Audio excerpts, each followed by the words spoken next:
Series की शुरुआत होती है यू मेरी से, जो एक क्रैब डिज़ाइन वाला क्यूट सा हैट पहनकर एक ऑफिस में प्रेजेंटेशन दे रही होती है।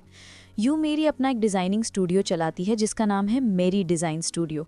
ये स्टोरी होंगजू नाम के एक टाउन में सेट है जहाँ ब्लू क्रैब फेस्टिवल सेलिब्रेट किया जाने वाला होता है और मेरी भी उस फेस्टिवल के डिज़ाइनिंग प्रोजेक्ट के लिए प्रेजेंटेशन देने आई होती है। लेकिन प्रेजेंटेशन के दौरान ऑफिस में बैठा कोई भी उसके काम से खुश नहीं होता, बल्कि सब लोग उसका मजाक उड़ाते हैं, जिस वजह से मेरी को गुस्सा आ जाता है और वो भी उन सब का मजाक उड़ाने लगती है। फाइनली वो गुस्से में वहाँ से निकल जाती है। तभी मेरी को उसकी एम्प्लॉय का कॉल आता है जिससे पता चलता है कि इस महीने उन्होंने एक भी प्रोजेक्ट नहीं किया और उनके ऑफिस का रेंट भी ड्यू है। इसलिए मेरी सोशल मीडिया पर अवेलेबल प्रोजेक्ट्स चेक करने को कहती है, जहां उनको 2 छोटे प्रोजेक्ट मिलते हैं, एक कॉफ़ी शॉप का और एक बुच्चर शॉप का, जिन पर वो दोनों काम करना शुरू कर देते हैं। दूसरी तरफ हमें पता चलता है कि मेरी किम वूजू नाम के आदमी से शादी करने वाली थी। वो एक ज्वेलरी शॉप में जाकर वेडिंग रिंग खरीदती है और अपने हनीमून के लिए फॉरेन ट्रिप की टिकट भी बुक कर लेती है। वो किम वूजू को मैसेज करती है, लेकिन कट होता है तो दिखाया जाता है कि वूजू अपने ऑफिस में एक और लड़की के साथ रोमांस में बिजी होता है। फिर सीन में दिखाया जाता है कि मेरी एक नए अपार्टमेंट में शिफ्ट हो जाती है जिसका रेंट उसकी माँ ने दिया होता है। फ़ोन पर बात करते वक्त हमें पता चलता है कि वूजू की माँ चाहती थी कि शादी किसी फैंसी होटल में हो और उसका पूरा खर्चा लड़की साइड यानी मेरी को बेयर करना पड़े, और ये बात मेरी को बिल्कुल पसंद नहीं आती। जब मेरी अपने बेडरूम में जाती है तो उसके पैर में एक ईयरिंग चुभ जाता है जो उसका नहीं होता। फिर बेड चेक करने पर उसे किसी और के बाल भी मिलते हैं, जिससे उसे वूजू पर शक होने लगता है। वो सोशल मीडिया पर वूजू के फॉलोअर्स चेक करती है और उस लड़की को ढूंढ निकालती है जो सेम ईयरिंग्स पहनी हुई होती है। वो जो बहाने बनाता रहता है, लेकिन मेरी सोशल मीडिया प्रूफ दिखाकर उसके सारे झूठ पकड़ लेती है।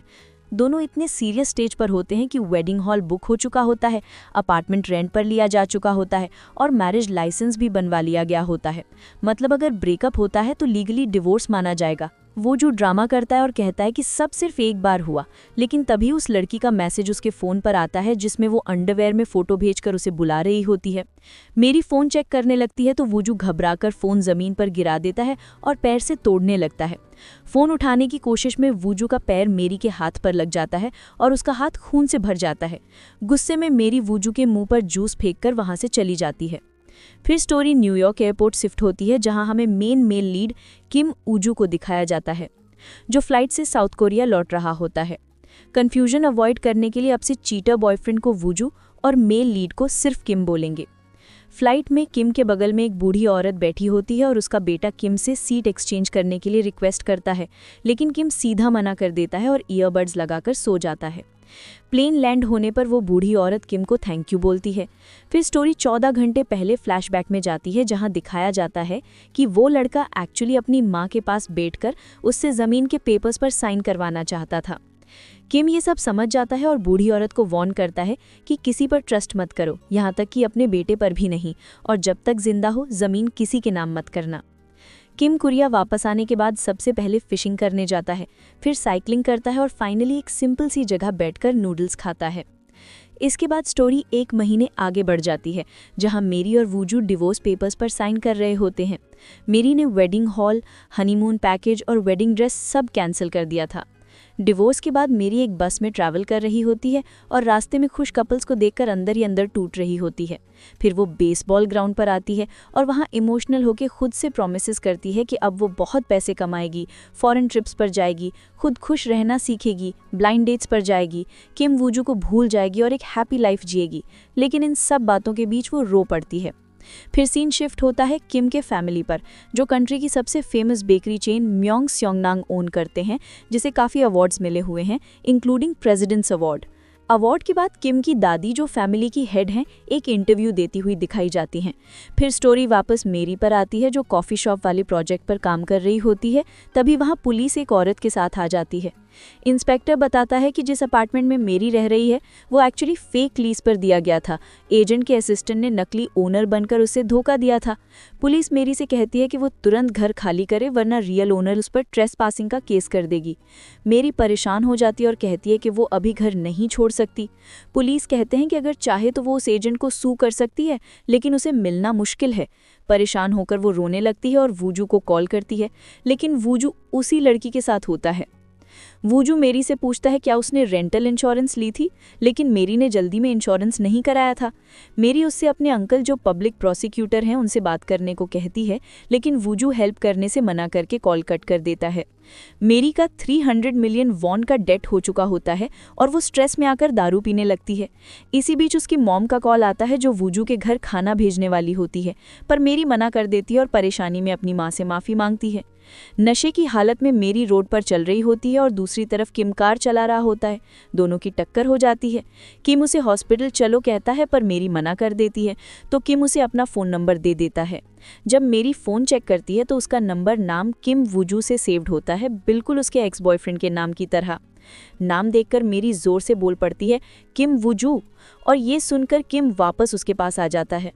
नशे में मेरी किम को अपने एक्स वूजू की तरह समझने लगती है और उसे थप्पड़ मार देती है।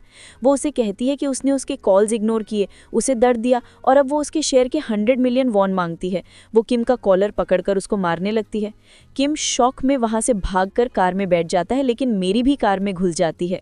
किम उसे कार से उतरने को कहता है, लेकिन वो जिद पकड़ लेती है और कार छोड़ने को तैयार नहीं होती। फाइनली किम उसे कार से बाहर धक्का दे देता है और पुलिस को कॉल करने की धमकी देता है। किम जाने लगता है, लेकिन मेरी वापस आकर उस पर जंप कर देती है और उसे पीटने लगती है। किम सर पीछे करता है, जिससे उसका सर मेरी के चेहरे पर लग जाता है। अब मेरी रो रो कर अपनी पूरी स्टोरी उसे बताने लगती है। थोड़ी देर बाद मेरी को पता चलता है कि वो इतनी देर से कैक्टस पर बैठी हुई थी। फिर किम उसे हॉस्पिटल ले जाता है, जहां उसके बम पर 18 कांटे थे। डॉक्टर जिनक्योंग एक एक करके सारे कांटे निकाल देती है। डॉक्टर जिनक्योंग उसे मेडिसिन दे देती है और 2 दिन नहाने को मना करती है। डॉक्टर जिनक्योंग किम की काफ़ी अच्छी दोस्त थी। जिनक्योंग किम से कॉफ़ी के लिए पूछती है, लेकिन वो बाहर मेरी को अच्छे से ना चलते देख उसके पास भाग के चला गया। किम उसे अपने कार में उसके घर ड्रॉप कर रहा था। दर्द के कारण वो सीट पर बैठ नहीं पा रही थी। मेरी उससे पहले वाली बात के लिए सॉरी मांगती है। मेरी किम की कार रोकने के लिए बोलती है, क्योंकि उसे कार में उल्टा बैठने से उल्टी जैसा मन होने लग गया था। दोनों बाहर आकर सनराइज देखने लगते हैं। मेरी उसे अपने बारे में बता रही थी। इसी बीच भूख के कारण मेरी के पेट से आवाज़ आने लगती है। फिर दोनों कार में बैठ जाते हैं और मेरी अपने घर पहुंच जाती है। मेरी बहुत मुश्किल से अपने अपार्टमेंट तक पहुंचती है। अब सीन शिफ्ट होता है ब्यूटी डिपार्टमेंट में, जिनका 30 ईयर्स कंप्लीट हुआ था। 30 ईयर्स कंप्लीट होने के चलते उन्होंने न्यूली वेड कपल के लिए कंपटीशन रखा था, जिसका प्राइज मनी था $5 मिलियन वर्थ का एक अपार्टमेंट। वहां पर एक बोल रखा हुआ था जिसमें काफ़ी सारे पर्ची थे। दूसरी तरफ हमें ब्यूटी डिपार्टमेंट के सीईओ को दिखाया जाता है, जो एक एम्प्लॉय को बता रहा होता है कि ये कंपटीशन का विनर पहले से ही फिक्स्ड है, जो मेयर की वाइफ की भतीजी है। सीईओ ने वो वाला पर्ची को थोड़ा सा मोड़कर अपने सूट के बाजू में रख लेता है। फिर सीईओ बाहर आता है और बोल में अपना हाथ डालता है। गलती से वो वाला पर्ची उसी बोल में गिर जाता है। फिर उसे बहुत मुश्किल से वो मुड़ा हुआ पर्ची मिलता है। जब वो पर्ची निकालता है और उसमें लिखा नाम पढ़ता है तो वो शॉक हो जाता है। दूसरी तरफ हमें मेरी को दिखाया जाता है, जो सोई हुई थी। उसी बीच उसे ब्यूटी डिपार्टमेंट से कॉल आता है कि वो उस कंपटीशन की विनर बन गई है। फिर स्टोरी 2 महीने पहले शिफ्ट होती है, जिसमें उसे एक भालू वाला जैकेट पहने एक आदमी ने उसे उस कंपटीशन का टिकट दिया था। वो फिर प्रेयर करके वो टिकट उस बोल में डाल देती है। फिर उस कंपटीशन की ऑर्गेनाइजर उससे काफ़ी सारे डॉक्यूमेंट्स मांगता है और साथ में ही मैरिज का डॉक्यूमेंट भी चाहिए। मैरी ने अभी तक अपना डिवोर्स पेपर साइन करके कोर्ट में जमा नहीं किया था, इसीलिए वो अभी भी वूजू के साथ लीगली मैरिड थी। मैरी सारे डॉक्यूमेंट्स वहां जमा कर देती है और बोलती है उसका हस्बैंड अब्रॉड में रहता है, इसलिए अवार्ड सेरेमनी में वो नहीं आ सकता है। वहां सीईओ जिस एम्प्लॉई के साथ था वो कोई बहाना सोच रहा था जिससे वो घर मेरी के नाम नहीं हो। पहले तो वो पेपर्स चेक करता है, लेकिन सारे पेपर्स बिल्कुल सही था। फिर वो उस ऑर्गेनाइजर को कैसे भी करके ये अवार्ड सेरेमनी को पोस्टपोन करने को बोलता है। फिर वो ऑर्गेनाइजर मेरी को कॉल करता है और बोलता है कि अवार्ड सेरेमनी में वाइफ के साथ हस्बैंड यानी वूजू का आना भी ज़रूरी है। अगर हस्बैंड नहीं आ पाएगा तो ये अपार्टमेंट उसे नहीं मिल पाएगा। मेरी अब वूजू को कॉल करने की कोशिश करती है, लेकिन वो कॉल्स रिसीव नहीं करता है। मेरी उसे वॉइस मैसेज में लकी ड्रॉ के बारे में बताती है, लेकिन जेनी के पास में होने के कारण बिना वॉइस मैसेज सुने वो उस मैसेज को डिलीट कर देता है और मेरी के नंबर को ब्लॉक कर देता है। मेरी अब बार बार उसे कॉल करने की कोशिश करने लगती है। थोड़ी देर बाद किम का मैसेज आता है, जो उसका हालचाल पूछ रहा था। फिर मेरी को एक आइडिया आता है, किम को अब फेक हस्बैंड बनाकर उसे उस अवार्ड सेरेमनी में लेके जाएगी, क्योंकि दोनों का नाम सेम है, किम वूजू। अब दोनों एक कैफे में मिलते हैं। मेरी उससे पूछती है कि वो मैरिड है या नहीं। किम ना बोल देता है। फिर वो मेरी उससे पूछती है कि क्या वो उसका हस्बैंड बनेगा। एपिसोड 1 यहीं खत्म होता है। अगले एपिसोड के लिए चैनल को सब्सक्राइब करना मत भूलना। और हाँ, अगर अभी तक लाइक नहीं किया तो प्लीज़ वीडियो को लाइक कर दो।